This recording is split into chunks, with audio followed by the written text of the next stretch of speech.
Qonunchilikka muvofiq, ayrim hollarda issiqlik ta'minoti korxonasi iste'molchini oldindan ogohlantirgan holda unga issiqlik energiyasi yetkazib berishni to'liq yoki qisman to'xtatish huquqiga ega.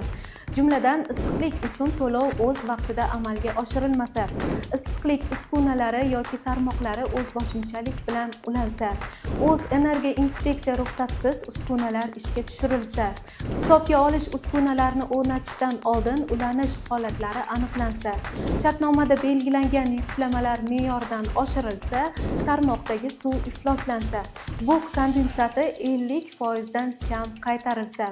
Bundan tashqari, issiqlik ta'minoti korxonasi vakillariga hisobga olish uskunalarini tekshirish imkoni berilmagan taqdirda ham issiqlik energiyasi yetkazib berish cheklanishi mumkin. Rejali ta'mirlash ishlari yoki yangi iste'molchilarni ulash jarayonida zaxira manbai mavjud bo'lmasa, issiqlik ta'minoti vaqtincha to'xtatilishi mumkin. Bunda iste'molchi kamida 10 kun oldin ogohlantiriladi va tanaffus vaqti kelishib olinadi.